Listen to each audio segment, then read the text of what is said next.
Aisyah terbangun di bangku taman dengan perut keroncongan, air mata masih mengering di pipinya. Malam sebelumnya, ayahnya memergokinya mencium sahabatnya di kamar, dan dalam amarah, ia melemparkan tas sekolahnya keluar rumah sambil berteriak bahwa ia bukan anaknya lagi. Pada usia 12 tahun, Aisyah tiba-tiba menjadi gelandangan di jalanan Jakarta yang ramai, tanpa uang, tanpa keluarga, hanya dengan rasa malu dan ketakutan yang membelenggu hatinya. Taman Monas pagi itu ramai dengan orang-orang berolahraga, tapi Aisyah duduk sendirian, memeluk lututnya, mencoba menyembunyikan tangisannya. Ia ingat kata-kata ibunya, "Kamu bikin malu keluarga." Di Indonesia ini, hal seperti itu dosa besar. Keluarganya Muslim taat, dan Aisyah tahu betul betapa ketat norma masyarakat di sini. Tapi bagaimana ia bisa mengubah perasaannya? Sejak kecil, ia selalu merasa berbeda, tertarik pada gadis-gadis di sekolah, bukan anak laki-laki seperti yang diharapkan. Kini, semuanya hancur. Ia lapar, tapi tak punya uang untuk beli nasi bungkus dari pedagang kaki lima yang lewat. Beberapa jam kemudian, seorang wanita paruh baya mendekatinya. Wanita itu mengenakan setelan bisnis rapi, rambut pendek bergaya, dan membawa tas mahal. "Kenapa kamu sendirian di sini, nak?" tanyanya dengan suara lembut.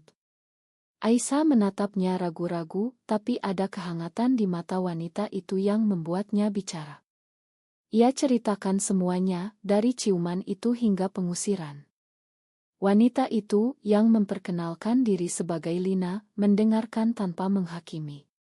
"Aku tahu rasanya ditolak karena siapa dirimu," kata Lina pelan. Lina adalah seorang pengusaha sukses, pemilik perusahaan ekspor kopi, jutawan yang hidup sendirian di rumah mewah di kawasan elite Jakarta Selatan. Ia tawarkan Aisyah tempat tinggal sementara, dan tanpa pilihan lain, Aisyah ikut dengannya. Di rumah Lina, Aisyah terpesona.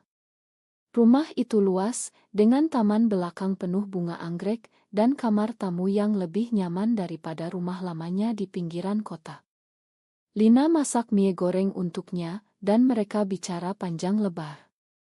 Lina ceritakan masa lalunya, ia juga lesbian, tapi menyembunyikannya demi bisnis dan keluarga. "Di sini, masyarakat masih konservatif. Banyak yang menganggap kita sakit atau berdosa," kata Lina. Aisyah merasa aman untuk pertama kalinya. Lina janjikan bantu sekolahnya lagi, tapi dengan syarat Aisyah harus berpura-pura normal di depan orang lain. "Ini untuk kebaikanmu," tambah Lina. Aisyah setuju, tapi di hatinya, ia tahu ini awal dari sesuatu yang rumit.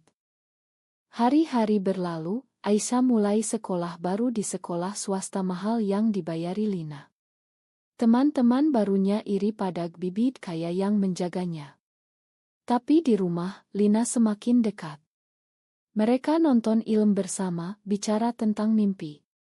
Aisyah mulai merasa tertarik pada Lina, bukan sebagai ibu angkat, tapi sesuatu yang lebih.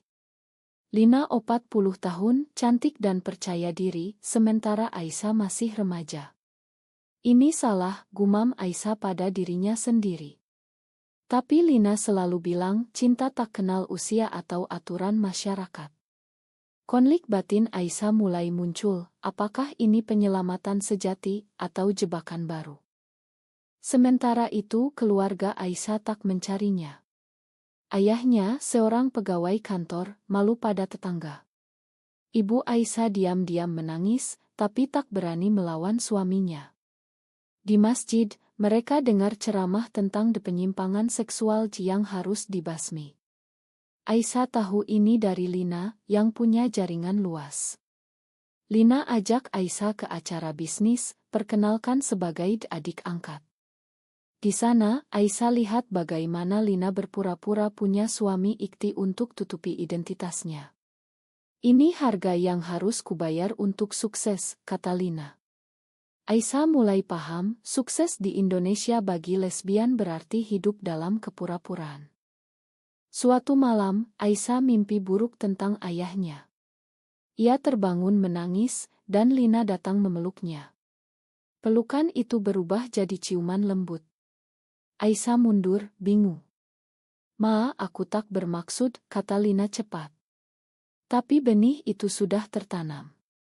Aisyah merasa bersalah, tapi juga bahagia.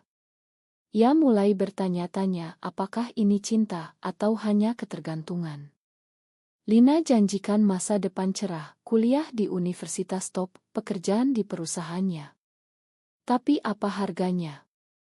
Aisyah harus sembunyikan perasaannya lagi, kali ini dari dunia luar. Tahun pertama berlalu cepat. Aisyah ulang tahun ke-13 di rumah Lina, dengan kue tart mewah dan hadiah ponsel baru. Tapi di sekolah, rumor mulai beredar. Seorang teman lihat mereka berdua di mal, dan bisik-bisik mulai. "Aisyah tinggal sama wanita kaya, pasti ada apa-apa," kata mereka. Aisyah panik, tapi Lina tenangkan, biarkan saja, mereka tak tahu apa-apa. Tapi di hati Aisyah, ketakutan tumbuh. Ia mulai hubungi ibunya diam-diam lewat ponsel. Ibu menangis, bilang rindu, tapi ayah tak mau tahu. "Kembalilah jika kamu berubah," kata ibu. Aisyah sakit hati. Apakah ia harus pilih keluarga atau kebebasan dengan Lina? Konflik semakin dalam ketika Lina ajak Aisyah liburan ke Bali. Di sana, jauh dari Jakarta, mereka bebas. Mereka jalan di pantai, pegang tangan. Aisyah rasakan kebahagiaan sejati. Tapi saat kembali, realitas menyergap. Seorang karyawan Lina curiga, dan mulai gosip di kantor. Lina marah, pecat karyawan itu. "Tak ada yang boleh ganggu kita," katanya. Aisyah lihat sisi gelap Lina, kekuasaan membuatnya kejam. Apakah ini cinta sehat? Aisyah mulai ragu, tapi tak bisa lepas dari Lina yang sudah jadi segalanya baginya. Akhir hiji ini, Aisyah duduk di kamarnya, memandang foto keluarganya yang lama. Ia tahu pilihan-pilihannya akan menentukan masa depan. Tapi apa yang benar? Masyarakat bilang salah, hati bilang benar. Ketegangan meningkat saat Aisyah mulai remaja, perasaan semakin kuat. Waktu berlalu, Aisyah kini 15 tahun. Ia tumbuh jadi gadis cantik dengan nilai sekolah bagus, berkat dukungan Lina. Tapi hubungan mereka semakin ambigu. Lina tak pernah paksa, tapi ciuman kecil dan pelukan malam jadi rutinitas. Aisyah merasa nyaman, tapi juga terjebak. Ini tak normal, pikirnya saat lihat teman-temannya pacaran dengan cowok. Di sekolah, ia berpura-pura suka aktor tampan untuk hindari curiga. Tapi di rumah, ia dan Lina seperti pasangan. Lina belikan baju-baju bagus, ajak makan di restoran mahal. "Kau milikku sekarang," kata Lina bercanda, tapi Aisyah rasakan posesines di baliknya. Suatu hari, Aisyah bertemu Rina di sekolah. Rina, gadis genep belas tahun dari keluarga sederhana, pintar dan ramah. Mereka jadi sahabat cepat, belajar bersama di perpustakaan. Rina ceritakan mimpi jadi dokter, dan Aisyah bagikan cerita masa lalunya, tapi sembunyikan soal Lina. Perasaan Aisyah pada Rina tumbuh, jantung berdegup saat mereka pegang tangan saat belajar. "Ini lagi," gumam Aisyah. Ia ingat ciuman pertama dengan sahabat lama yang buat ia diusir. Apakah ia akan ulangi kesalahan? Lina perhatikan perubahan Aisyah, tanya siapa Rina. "Hanya teman," jawab Aisyah bohong. Tapi Lina cemburu, mulai batasi waktu Aisyah di luar. "Aku tak mau kau terluka lagi," alasan Lina. Konflik meledak saat Rina ajak Aisyah ke pesta ulang tahun. Lina larang, bilang bahaya. Aisyah marah pertama kali, "Aku bukan anak kecil lagi. Kau tak bisa kendalikan hidupku." Lina diam, tapi matanya penuh luka. Malam itu, mereka bertengkar hebat. Lina akui perasaannya, "Aku cinta padamu, Aisyah. Sejak pertama lihatmu di taman." Aisyah terkejut, tapi juga lega. Mereka berdamai dengan pelukan, tapi Aisyah tahu ini mau kemana. Di Indonesia, hubungan seperti ini tabu, apalagi dengan perbedaan usia. Hukum tak langsung larang, tapi masyarakat bisa hancurkan hidup mereka. Lina ceritakan temannya yang diusir keluarga dan bunuh diri karena depresi. Kita harus hati-hati, kata Lina. Aisyah mulai hubungi Rina diam-diam, mereka ketemu di KAI setelah sekolah. Rina akui juga suka perempuan, tapi takut bilang ke orang tua. Di desa kami di Jawa, orang seperti kita dianggap kutukan, kata Rina. Aisyah rasakan koneksi sejati, berbeda dengan Lina yang lebih seperti pelindung. Tapi rasa bersalah menyiksa, Lina sudah beri segalanya, bagaimana ia bisa khianati. Suatu sore, Rina cium Aisyah di belakang sekolah. Aisyah balas, tapi lalu mundur. Aku tak bisa, katanya, lari pulang. Di rumah, Lina tunggu dengan wajah muram. Kau bohong padaku, kata Lina, tunjuk pesan dari teman Aisyah. Pertengkaran lagi, Lina ancam kirim Aisyah kembali ke jalanan. Aisyah menangis, kau sama seperti ayahku. Lina minta maaf, tapi keretakan sudah ada. Sementara itu, keluarga Aisyah mulai cari tahu. Ibu Aisyah dengar dari tetangga bahwa Aisyah tinggal dengan wanita kaya. Ia datang ke rumah Lina tanpa pemberitahuan. Lina sambut ramah, tapi ibu Aisyah curiga. Apa yang kau lakukan pada anakku? Tanyanya tajam. Aisyah sembunyikan perasaan, bilang Lina seperti ibu. Tapi ibu tak percaya, ajak Aisyah pulang. Ayahmu sudah makanmu jika kau bertobat, kata ibu. Aisyah ragu, pulang berarti kembali ke norma, tinggal berarti lanjut dengan Lina. Ia pilih tinggal, tapi ibu pergi dengan hati hancur. Kau pilih dosa, kata ibu. Aisyah merasa seperti pengkhianat. Lina senang Aisyah pilih dia, tapi hubungan mereka tegang. Lina jadi lebih posesi, pantau ponsel Aisyah. Aisyah merasa seperti burung dalam sangkar emas. Ia mulai depresi, nilai sekolah turun. Rina tanya kenapa, dan Aisyah ceritakan semuanya. Rina syok, itu manipulasi. Lina terlalu tua untukmu. Aisyah bela Lina, tapi dalam hati setuju. Ia mulai rencanakan kabur dengan Rina. Tapi Lina tahu, dan konfrontasi besar terjadi. Lina pecat supir yang bantu Aisyah, dan kunci pintu rumah. Kau tak bisa pergi, kata Lina dingin. Aisyah takut, ini bukan cinta, ini kendali. Di tengah ketegangan, Aisyah dapat telepon dari ayahnya. Ayah sakit, minta maaf. Kembalilah, nak. Kita bisa bicara. Aisyah bimbang, kembali ke keluarga berarti tinggalkan Lina dan Rina, tapi mungkin damai. Ia putuskan ketemu ayah diam-diam, di rumah sakit, ayah menangis, aku salah usir kamu. Tapi kamu harus berubah. Aisyah jawab, aku tak bisa ubah siapa aku. Ayah marah lagi, tapi ibu mediasi. Aisyah pulang ke Lina dengan hati berat. Lina peluknya, mereka tak paham kita. Tapi Aisyah tahu, ini bukan akhir. Aisyah mulai cari komunitas online, diam-diam, ia baca cerita orang-orang seperti dirinya di Indonesia, yang berjuang melawan diskriminasi. Ada grup di Jakarta yang bertemu rahasia. Ia rencanakan ikut, tapi Lina larang. Bahaya, bisa ditangkap polisi. Memang, di Indonesia, meski tak ilegal, raya sering terjadi atas nama moral. Aisyah nekat, kabur ke pertemuan. Di sana, ia bertemu banyak wanita seperti dirinya, termasuk yang lebih tua.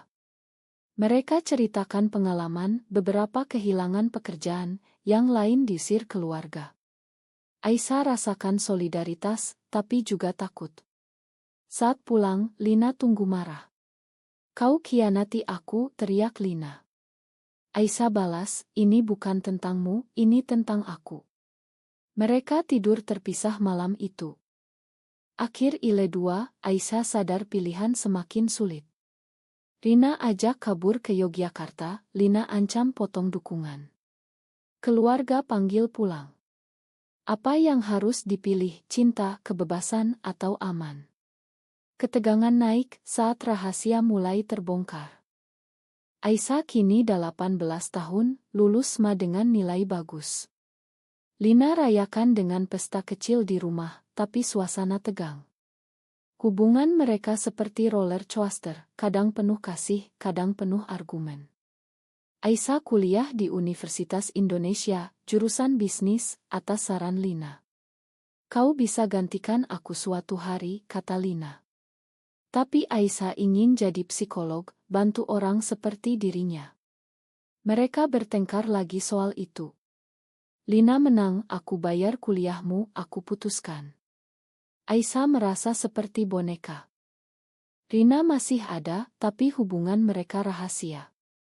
Mereka ketemu di kampus Rina di UI juga. Rina pacaran terbuka dengan Aisyah sekarang, meski hati-hati. Kita bisa pindah ke Bali setelah lulus, hidup bebas, mimpi Rina. Aisyah setuju, tapi takut tinggalkan Lina.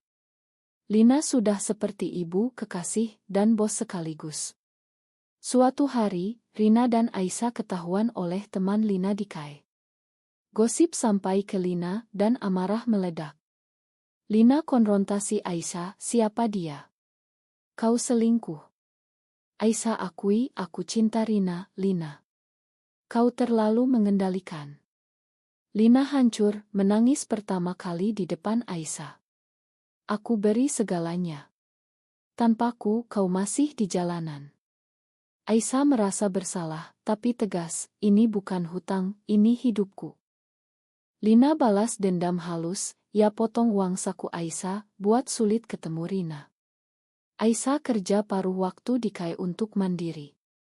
Di sana ia bertemu aktis Maya, wanita 30-an yang jalankan rahasia.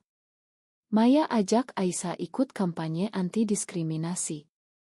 Di Indonesia, kita butuh suara muda seperti kamu, kata Maya. Aisyah bergabung, rasakan tujuan baru. Tapi bahaya, polisi sering gerebek pertemuan atas nama moral publik. Aisyah sembunyikan dari Lina dan Rina. Keluarga Aisyah muncul lagi. Ayah sembuh, ajak Aisyah pulang untuk lebaran. Kita mamaan, kata ayah. Aisyah datang, tapi bawa Rina sebagai teman. Keluarga curiga. Adik Aisyah tanya, Kak, kamu masih begitu? Aisyah diam malam itu, ayah ceramah panjang tentang agama dan norma. Allah tak ciptakan manusia begitu, katanya. Aisyah balas, tapi aku begini sejak lahir. Pertengkaran besar, ayah usir lagi. Ibu menangis, kenapa kau tak bisa normal? Aisyah pergi dengan hati remuk, tapi kuat. Ia sadar keluarga tak akan terima. Kembali ke Lina, situasi memburuk. Lina minum lebih sering, bisnis terganggu. Ia akui pada Aisyah, aku kesepian sebelum ketemu kamu. Kau ubah hidupku. Aisyah peluknya, tapi bilang, kita tak bisa lanjut seperti ini. Usia kita beda, dan aku butuh kebebasan. Lina setuju pisah, tapi minta waktu. Mereka tidur terpisah, suasana dingin. Aisyah pindah ke asrama kampus dengan bantuan Maya. Di sana ia bebas, tapi rindu Lina. Rina senang, tapi Aisyah rasakan kekosongan. Konflik puncak saat demo di Jakarta. Aisyah ikut, pakai masker. Media liput, dan oto Aisyah bocor online. Lina lihat, marah besar. Ia hubungi Aisyah, kau gila. Bisa hancurkan masa depanmu. Tapi Aisyah tegas, ini perjuanganku. Keluarga juga lihat, ayah telepon, kau bikin malu lagi. Aisyah blok nomor mereka. Rina dukung, tapi takut polisi bisa tangkap kita. Memang setelah demo beberapa aktivis ditahan. Maya hilang kontak, Aisyah panik. Lina datang ke asrama, minta maaf. Aku salah kendalikan kamu. Mari mulai lagi sebagai teman. Aisyah ragu, tapi setuju.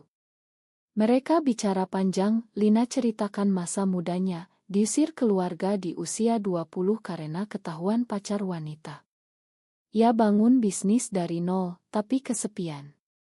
Kau ingatkan aku pada diriku dulu, kata Lina.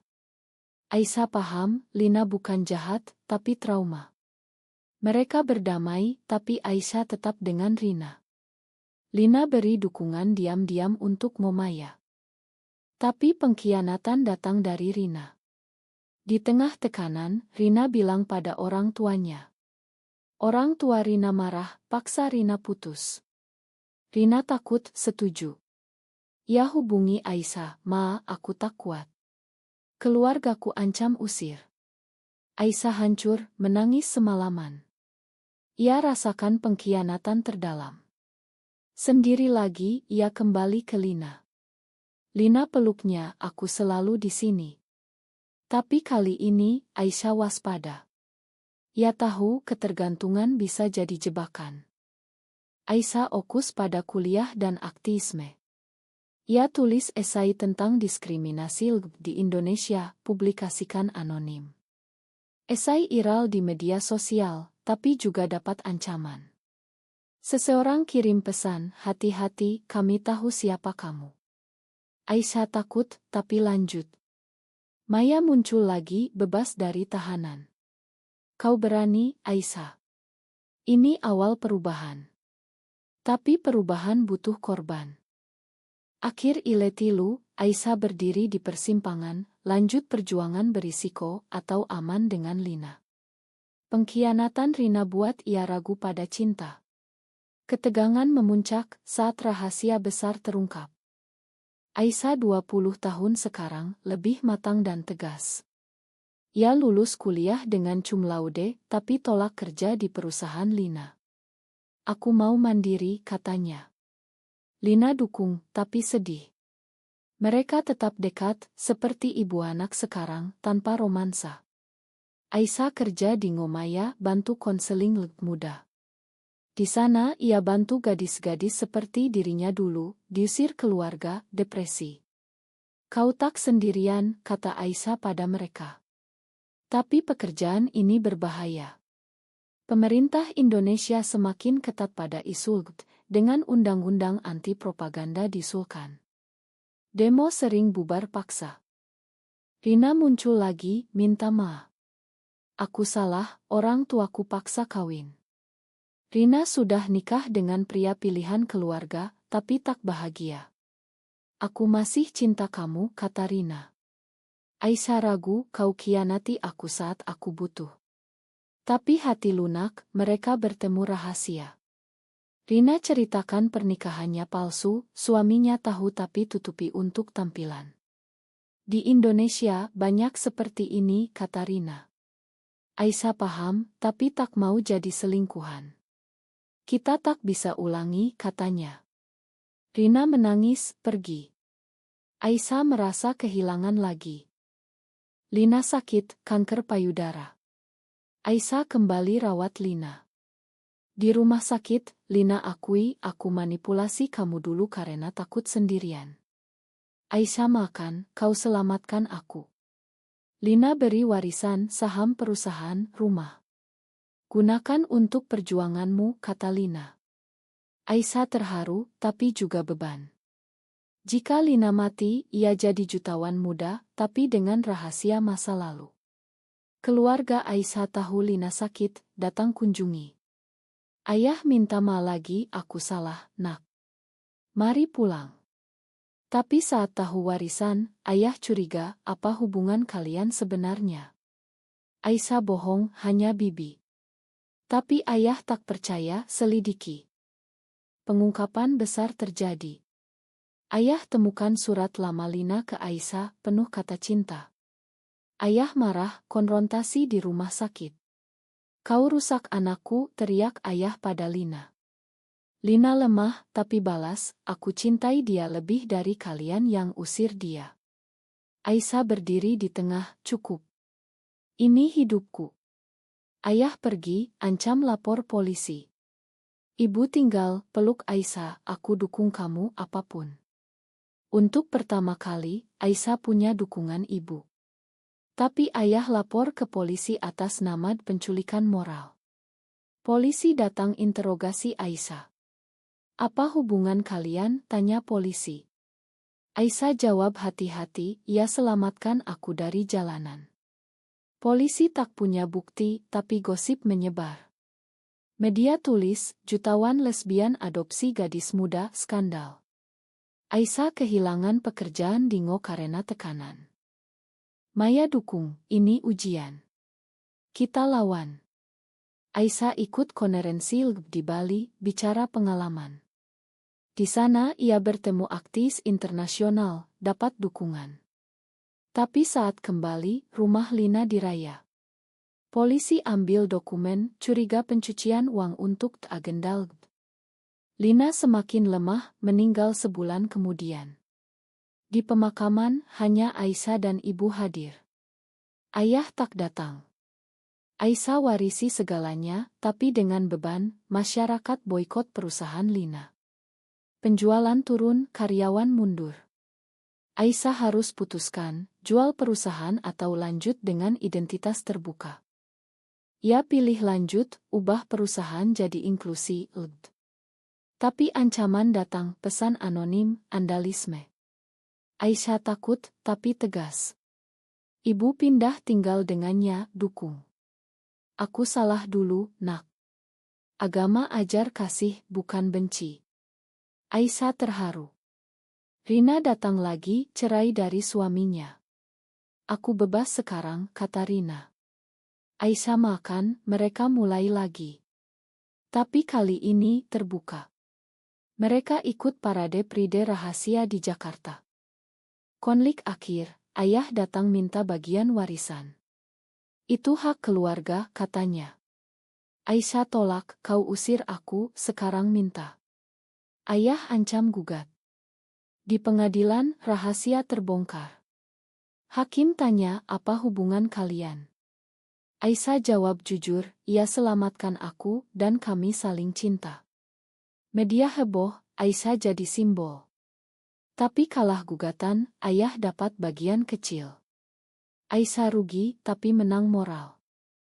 Aisyah kini 25 tahun, perusahaan Lina bangkit lagi berkat strategi baru.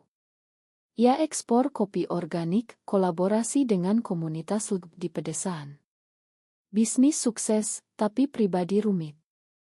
Rina dan Aisyah tinggal bersama di rumah lama Lina, tapi argumen sering, Rina ingin anak, Aisyah takut wariskan trauma.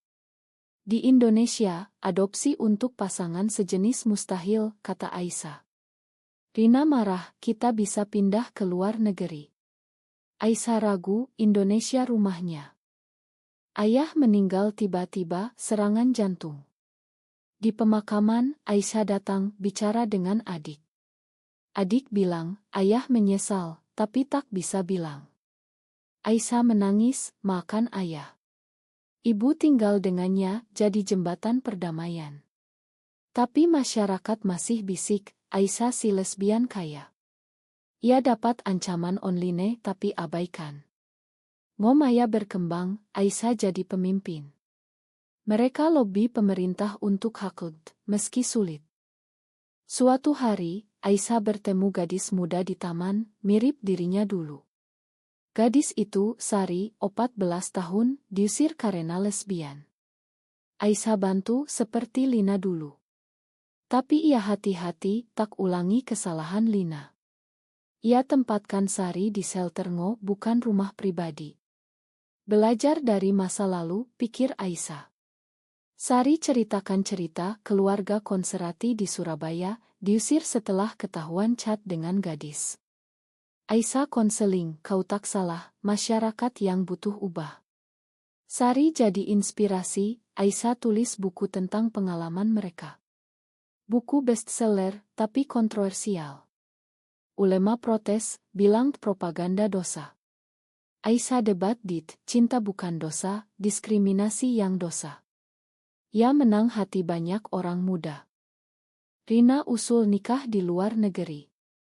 Mereka pergi ke Australia, nikah sederhana. Kembali ke Indonesia, tak diakui tapi bahagia. Tapi tekanan masyarakat buat Rina depresi. Kenapa kita tak pindah saja, tanya Rina. Aisyah jawab, aku mau ubah negara ini.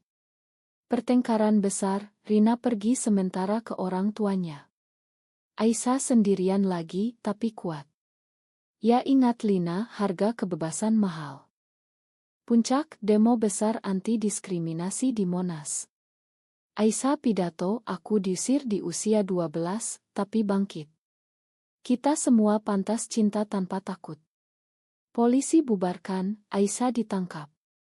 Di tahanan, ia renung apakah perjuangan worth it. Ibu datang, aku bangga padamu. Rina kembali, dukung. Setelah bebas, Aisyah lanjut, tapi lelah. Buku kedua ia tulis, tentang pilihan dan pengorbanan. Tahun berlalu, Aisyah 30 tahun. Perusahaan besar, Mo internasional. Rina dan ia adopsi anak lewat jalur legal, meski sulit. Masyarakat pelan ubah, hukum lebih lunak, meski masih jauh. Aisyah lihat generasi muda lebih terbuka. Tapi ia bayar harga, teman hilang, keluarga retak, kesehatan mental terganggu. Apakah benar? Tanya dirinya. Di akhir cerita, Aisyah duduk di Taman Monas, ingat awal semuanya. Ia selamatkan banyak nyawa, tapi kehilangan bagian dirinya. Cinta dengan Rina bertahan, tapi penuh luka. Keluarga rekonsiliasi parsial. Masyarakat masih debat. Apakah mencintai seseorang dengan jenis kelamin sama merupakan pilihan yang salah, atau hak dasar manusia yang tak boleh dihakimi oleh norma sosial?